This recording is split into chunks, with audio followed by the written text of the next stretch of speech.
আমি মাত্র একদিন ছিলাম না, তাতে ব্যবসার অবস্থা খারাপ করে ফেলছি। তোকে বলছিলাম ওয়াশারগুলো আলাদা করে রাখতে, আলাদা করিসনি কেন?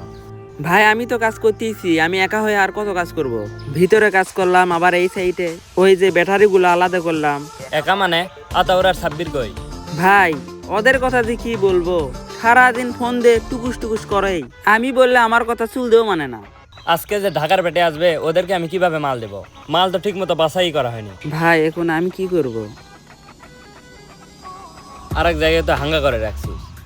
গতকাল তুফাত জল 700 টাকার মাল দিছে, তুই 1500 টাকা কেন দিছিস? ভাই ও আমাকে বললো ওর নাকি টাকার দরকার, এই কারণে একদিনের টাকা আগেই দিতে বললো। আজকে মাল দিয়ে টাকা পরিশোধ করে দিবে। টাকা কি বলদের পিছনের ব্যাংক দিয়ে পরে, যে চাপে তাকেই দিবি? না ভাই, টাকার কথা বললে যদি নাক বরাবর ঘুষি মারে। না, আমার তো টাকার দরকার, টাকার কথা বলি। ভাই আমার টাকা লাগতো। কিসের টাকা? ভাই কাজের টাকা। কাজের টাকা মানে? আজকে দিয়ে কয়দিন হচ্ছে তোর কাজ করা? ভাই 19 দিন। তোরা আমাকে কি মনে করিস? 1 মাস হয়েছে তোর কাজ করা? ঠিক মতো কাজ করা নাই, খেলে টাকা টাকা করা। ভাই টাকাটা দিলে ভালো হতো, আমার টাকার খুব দরকার। কোনো টাকা দেওয়া যাবে না, 1 মাস পূর্ণ হবে তারপরে। ভাই আমার মাস তো হবে ঈদের 2 দিন আগে। তো আমার বোনের বাড়িতে সাধন দেওয়া লাগবে, আমার ফুবুর বাড়িতে সাধন দেওয়া লাগবে। যদি আজকে টাকা দিতেন খুব ভালো হতো। না পাগল, তুই শুধু বোন আছে, আমাদের নাই। 1 মাস হবে তারপরেই টাকা পাবি, তার আগে টাকা পাবি না। বিকালে কিন্তু ঢাকার পেটে আসবে, তার আগেই চলে আসবি।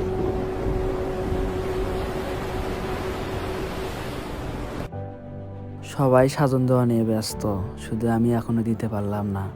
আমার বোনটা মনে পথ চেয়ে বসে আছে যে আমি কখন যাব। না, টাকার ব্যবস্থা আজকের মধ্যেই করতে হবে। বিয়ে করার ভিতরে যে কতটা সুখ সেটা ঈদ আসলেই বোঝা যায়। সিমাই, চিনি, গুড়, নারকেল কোনো কিছু কিনা লাগে না, সব শ্বশুর বাড়ি থেকে আসে। এবার তো শ্বশুর বাড়ি থেকে কি দিল? এখনো কোনো কিছু দেয় নাই। তোর ভাবিকে গতকাল বললাম, মনে হয় 2-1 দিনের মধ্যে দিবে। গতকাল কি ফ্রি আছিস? কেন? আমার ঈদের কিছু কেনাকাটা করা লাগতো। তুই কি পাগল? পাগল কেন হতে যাব? আমার শ্বশুর বাড়ি থেকে জাঙ্গা থেকে শুরু করে শার্ট, প্যান্ট, পাঞ্জাবি সবই দেয়। আমাকে মার্কেটে যাওয়া মানায় না। তোদের এই জীবন বাবা, আমরা কি করলাম? তোর ভাবিকে বলে দিছি একদর সারা যেন কাপড় না কিনে। ব্র্যান্ডের জিনিস পরে পরে আমার অভ্যাস। ফকুন 50 টাকার গেঞ্জি পরে বেড়ে আবার ব্র্যান্ডের জিনিস মানে। তুই না বিয়ে করা ঝোল তুললি, সেটার কি হলো? হ্যাঁ, এসব কথা বাদ দে। বাদ দে না, তোর যদি এক যে একটা বই থাকতো তাহলে কি মার্কেটে কথা আমাকে বলা লাগতো? শ্বশুর বাড়ি থেকে সব আসতো। মন খারাপ করিস না, আমার কয়টা শালি আছে, একটা ব্যবস্থা করে দেবনি। আয়। টেনশন তো হয়, আমার বাবার সাথে আপনার বাবার ভালো সম্পর্ক। এই দেখে আমার 3 বোনের সাজন প্রত্যেকটা বছর আপনার দোকান থেকেই নিই। সাজন দেওয়ার পর আমার বোনেরা যেন কোনো অবজেকশন না দেয়। আচ্ছা ঠিক আছে। বল তোর কি হয়েছে? 10,000 টাকা আমার লাগতো। 10,000 টাকা কি করবি? ঈদের সময় টাকা কি করে জানো না? বোনের বাড়িতে সাধন দেওয়া লাগবে। তোর বোনের বিয়ে হয়েছে 2 বছর হলো, প্রথম বছর একটু বেশি সাজন দেওয়া লাগবে, আমি সেটা মানলাম, কিন্তু এখন কম করে দিলেও তো হবে। এই যে তুই দেনা করে তোর বোনের বাড়িতে সাজন দিচ্ছিস, এই টাকা পরে তোর পরিশোধ করতে কষ্ট হবে। ভাই এই যে আপনার কাছ থেকে আমি 10,000 টাকা ধার নিয়ে বোনের বাড়িতে সাধন দিচ্ছি, এটা কি পড়ার ছেলে বুঝবে? বুঝবে না। আপনি টাকা দিবেন নাকি সেটা বলেন। আরে টাকা নেই, আমি তো না করতেছি না, তোর পরে কষ্ট হবে দেখে আমি বললাম। ভাই পড়ার ছেলে কষ্ট বুঝবে না। এই যে বোনের বাড়িতে সাধন দেয় না, এখানে কোনো কিছু যদি ছাড়া পড়ে না, ওটাই পরে বোনকে কথা শোনাবে।